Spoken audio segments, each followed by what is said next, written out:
Today, we're talking about asking for what we want.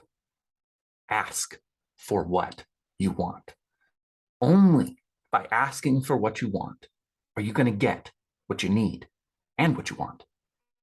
And here's the deal, you probably have a perception that some people don't have to ask for what they want. You probably think that there are authors out there on the bookshelves who never had to ask because somebody else asked for them.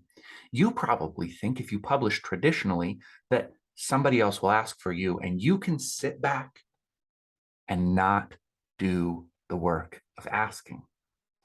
But every author who's been successful has asked somebody to buy their book. Maybe not the finished copy bound in a beautiful hardback, bound in captivating softcover, digitally bound on your Kindle. But at some point, every author asks someone to buy their book. It's a very specific transactional thing that always happens. And the beauty of it is when you choose to make this request, you do two things. One, you actually get a sale. You sell your book to somebody. Maybe not the first time you ask. Maybe you have to ask 10 times. Maybe you have to ask 100 times, probably closer to 100 to get that sale. But when you get that sale, you sold a book. The other thing that happens is you built your brand. There are 99 people along that journey who did not say, yes, I want to buy your book, but they know your name. Now you are familiar to them. And the way that you interacted with them, the way that you asked, is a legacy creation of your brand that is going to walk through this life with you. Some authors have done this very intentionally in some interesting ways. And so I hope you're familiar with Haruki Murakami. I wanted to pick somebody different for today's episode to share with you an illustration of asking for the sale. Haruki Murakami's story, and I'm not an expert in his whole story, but what I do know is that he started out very niche in his audience. He's a Japanese writer. He's writing books that have kind of a magical, surreal feeling to them. A lot of people call it speculative literary fiction. Interesting things happen, but it's very character driven. At any rate, his first few books didn't get a ton of traction, but he did start to build a little bit of a cult following because he was fascinated with things like jazz and baseball. And those were big elements inside of his books, and cats. He incorporated those elements and he started to interact with some of the jazz community, with some of the baseball community. And he built those relationships specifically with those people. And he was asking them to read his books, to buy his books. Then he had a revelation. He wanted to be a household name. In order to do that, he had to make a fairly big turn. He wrote a book. You might have read it. It may be the only book of his you've read. It's called Norwegian Wood. He wrote that book with the intention of going commercial. Oh, scary, scary, Jody. Commercial. I mean, it's art. We don't want to do that. We don't want to go commercial. That's nasty. A lot of people consider it his best work. It's a really great book because he wrote it for readers shamelessly. And it's fun and it's interesting and it's a different departure from what he usually does. Here's a secret.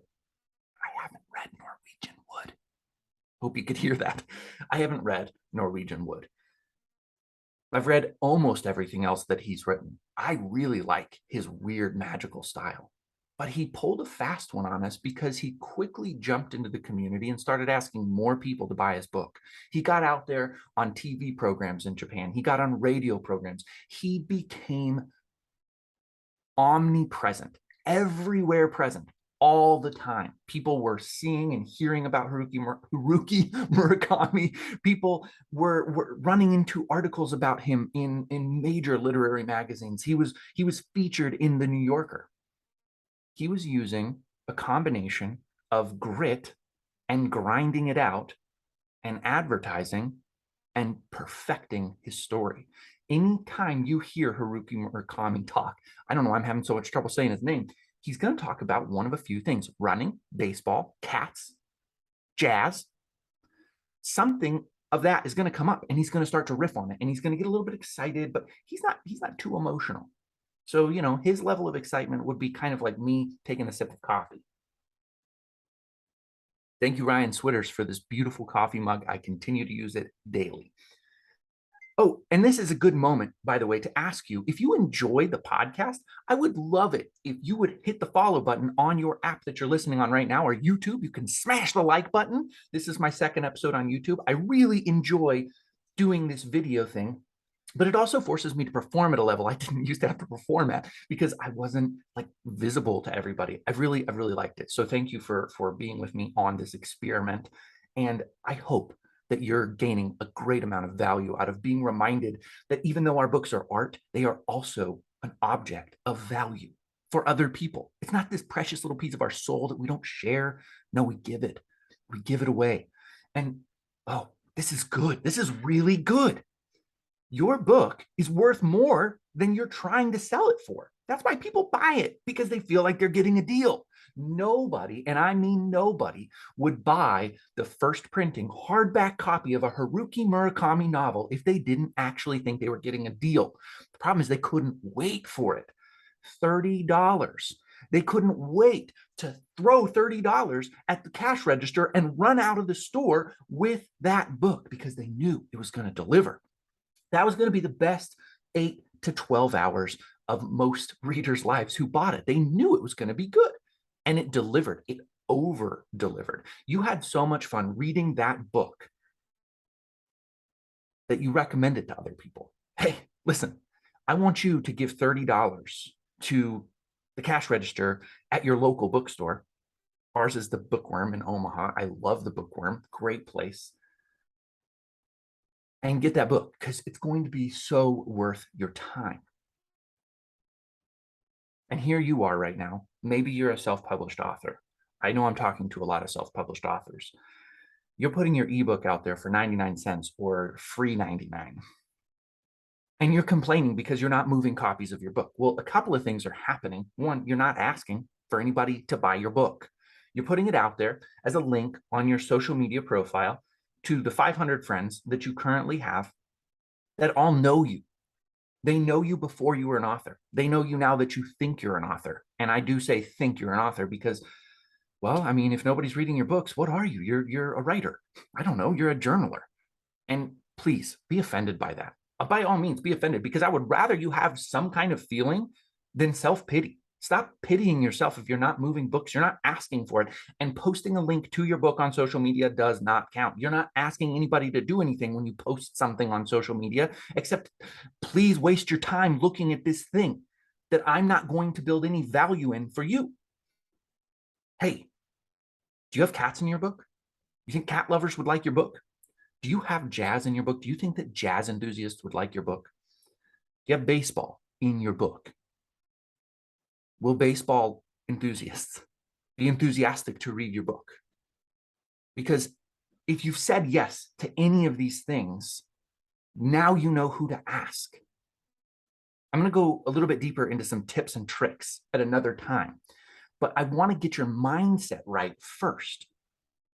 You have to have the right mindset if you're going to do this. You have to realize it's not a gross, nasty, dirty thing to ask somebody to buy something. It's a gross, nasty, dirty thing to force it on them. It's actually worse to post it on your social media without asking anybody, hoping that they might click the link. And yeah, okay, I understand. There are some people out there who are spamming the hell out of the internet and selling some books. Because again, it is a conversion type of numbers thing. You reach out to 10,000 people and 2 of them are going to buy just because like the link looks perfect for them. You stumbled on with a gamble, with a casino-sized bet, and you hit twice out of 10,000. Yuck. That's nasty. So stop doing that and start building a community around your readers. It's not hard. That's the funny thing. It's not hard. It's fun. When you start finding people who are kind of interested in the same stuff that you're interested in, oh my goodness, it feels good. It feels really good to have conversations with people who care about the things we care about. We'll save it for another time that you're eventually going to have to get outside of your comfort zone and hang with people who don't share your values. That's really the way to build your brand. Build your brand by contrast, but we're not going to go deep into that right now. Right now, we're going to say hello to the train that's going through Oakland, and we are going to wrap up this discussion by reminding you that if you don't ask, you don't sell. And if you want to sell your books, and if you want to have a brand, and if you want to be really, really well known, if you want to be a household name, ask for the sale.